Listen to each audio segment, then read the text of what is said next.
What's up, everybody? Welcome back to the Linearworks YouTube channel. Alright, so it's currently Saturday. Let's see what time it is. About 5:30. So no music this week. They did flag my video last week because of having music playing in the background. So going forward, if I'm recording anything, I'll just have my headphones in. It is what it is. But yeah, so like I said, Saturday about 5:30. This is what we've gotten accomplished today. You can see there's some plumbing going on down there. They're very tight, but it works. I need to get a 90-degree push lock here and here so I can finish up that end. And then this here is going to go, I'm going to put a T here. I have this T, it's going to replace this. So the fuel pressure regulator will T in one side, the blow valve will T into the other. That's going to T or go into the bottom of the wastegates for boost pressure, and then the top of the wastegates I have to purchase a couple of MAC valves. But what I'm thinking is, I don't know how well you can see, but this one needs to go here. I did these backwards. No biggie. I was just making sure line fit. So this one will go here, and then this one I'm going to run up and over here.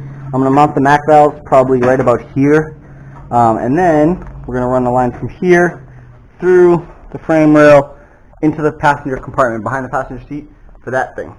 That is my CO2 tank, regulator, and all that fun stuff. So yes, we will be on CO2. It will be on MAC valves with CO2. It will not just be on a standard boost controller. I am going to have to bring the car to Redline Tuning Services in Daytona. Blake and Dennis over there are great guys, and I'm going to need them to wire some stuff up just so I don't screw it up. I'm not very good at wiring. I've never said I was. So the MAC valves will need to be wired. The methanol will have to be wired into the Holley system. The trans brake needs to be wired to the Holley, and then I need to get my bump box, which is a forget the name of the company now. Ugh. But I think I showed that before. I have that mounted right there. Simply Stage. That's what it was. Simply Stage. Very basic, rudimentary system. Allows you to adjust how much the car bumps and everything. And it's cost effective. It's not super expensive. So it's a very good thing. Right now the car is charging. I was having an issue where when I gave it gas, it would die. Spoke to Dennis and Blake over at Redline, and they told me that to check the fueling and air fuel at idle and stuff, and it was super lean. The idle was at like 15 or so on startup, so as soon as I gave it gas, it leaned out and just shut off. Obviously, it wasn't making any boost, but that's still where it was. As you can see, the blow valve is on. It is tight. All of the clamps are tight. This is not going anywhere. This looks funny, but that's how it needs to be to squarely grab the 3-inch piping. So it's fine that it looks funny because where it connects is actually in here. So it's going to the bottom of the pipe and to there. This looks weird. I had to cut down a section because a regular one was just too long, and I didn't really like how that went. So I cut one down so it fit. This is solid. We'll see if it holds. This is tight. I did have to take this off today to tap this because it wasn't pre-tapped. So this is retightened, as you can see. We have the belt back on. I did have to shim it out. So, in case you're wondering, 3 ARP washers from a head stud kit fit perfect. And anyone that knows me knows I've gone through a bunch of Hondas. All of them have had ARPs. So I have a bunch of those washers kicking around. But I did it. I was able to let it idle for 5-10 minutes or so, and the belt stayed on, unlike the last time where you saw in the video it did come off within a minute or so of idle. So that's good. The water is circulating. We are getting coolant temp now, which is also very good. I'm going to have to go tomorrow for a brake line because the one I have just will not seal. I bought the adapter today and still no luck. So I'm going to pull it off once it's done peeing all the brake fluid out of my booster again onto a rag. And once it's done dripping, I'll pull it off, and tomorrow I'll run over to O'Reilly's and I'll get a new line. And then as long as it seals up, we'll be all set. And we'll be able to bleed the brake and take it for a first test drive. Now, first test drive, there will be no boost. There's going to be nothing crazy going on. It's simply going to be me putting it around, making sure things work. The tires are dry rotted, so I'm not going to get rowdy with it. I just want to make sure it goes, stops, all the gears work. I know that obviously we saw in the first video that it does work, but I'm going to just verify, take it around the block, piss my neighbors off. I was bored, so I did label the big section of that sticks out, because I'm sure someone at some point is going to get the bright idea to put their hand on it, and as it heats up, that'll actually turn black and kind of solidify there, which would be kind of cool. Yeah, so getting really, really close. I'm hoping tomorrow. I was going to go down to Orlando for a no prep event that they're having, racing from the top of OSW to the start line, 8th mile stuff. I was going to go and check that out, but I really want to get the car done. So I think tomorrow I'm just going to suck it up, stay home. Hopefully it's a little bit cooler. As you can see, I am sweating profusely. It's pretty rough. So, but I'm going to do some researching. I'm actually going to go inside right now, probably take a shower and cool off and be done for the day.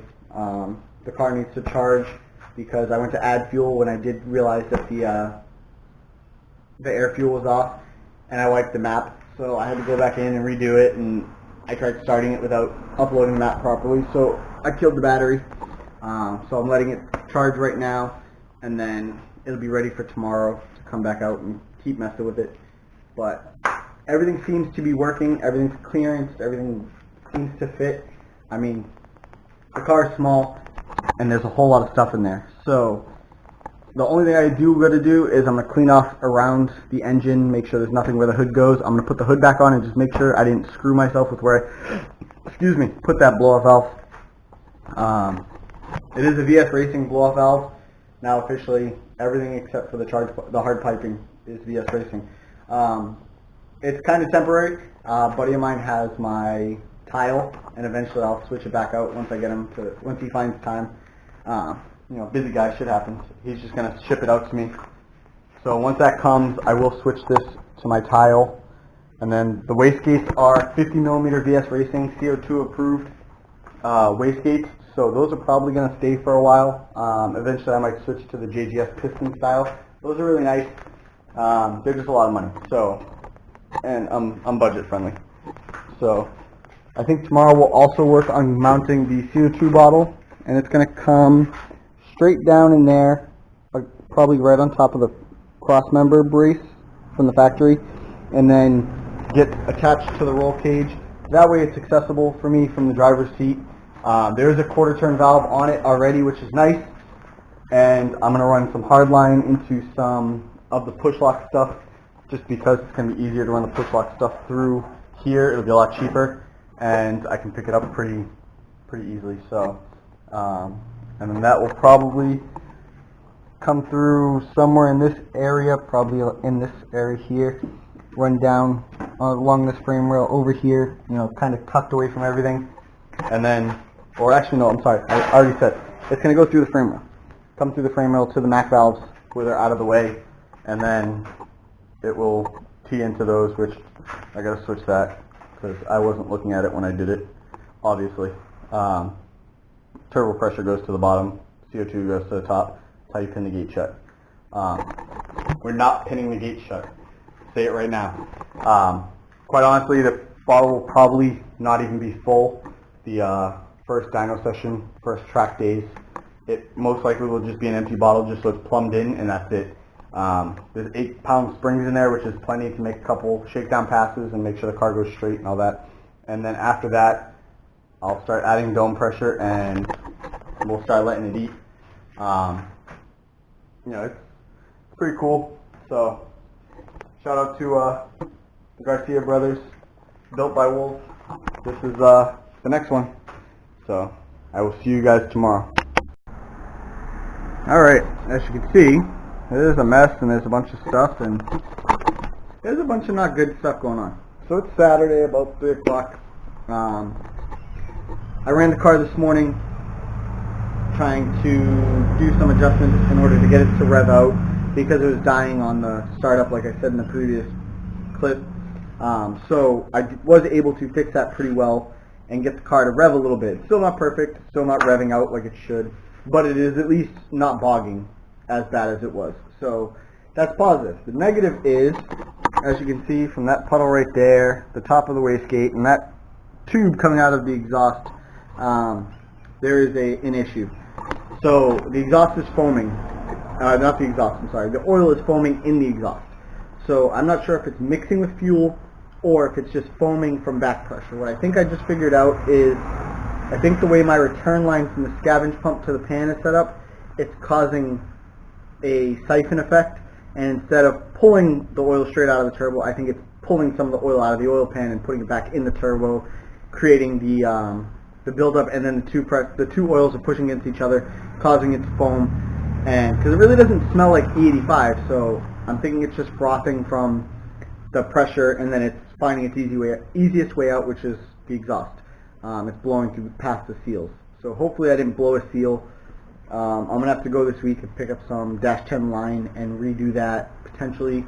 I think what I'm going to do is weld a fitting. I have a dash 10 fitting. I might weld it to the valve cover, and instead of going to the oil pan, I'm just going to go straight up to the valve cover and just dump it right in there. I think that's going to fix a lot of the problem, and that's that. But because this kind of puts me at a standstill for today, because in this lovely little town that I live in, there's nothing open on a Sunday that'll have line for me to go purchase or anything like that. So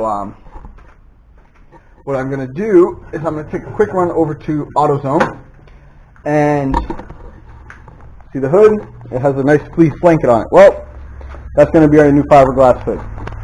It's something that I saw on Horsepower TV or one of those Spike TV episodes you used to watch on Saturdays. They played on Saturday and Sunday.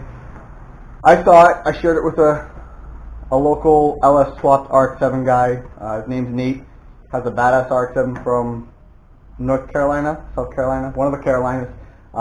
It's a bad bitch. But he was looking to make a bumper, and I suggested trying it as an easier option, and he had some success. Now he's doing his hood. And I don't want to have a video of basically just me talking this week. So what I'm going to do is run and pick up a gallon of the resin for the fiberglass and a couple of the paper clips, and I'll kind of do a walkthrough on how it's done. But that hood's heavy as hell. And if it doesn't work, it cost me an old fleece blanket that's beat up anyways, and a couple hours of my time. So today's video may post a little later than usual, possibly after my kids go to bed. Sorry kids, you'll have to watch it Monday. But we're going to try and get that all glassed in, and then either tomorrow or Tuesday I will run to a parts store and get some new dash 10 line, probably get that valve cover welded up, and then we'll go from there. So I will see you guys in a little bit. Alright, so we're back. Now, I said we were going to work on this. I lied. You can see it's kind of in place, but these were all the little clips that I could purchase from the dollar store down the street. That's all I had today. And the parts store actually didn't have the resin I needed.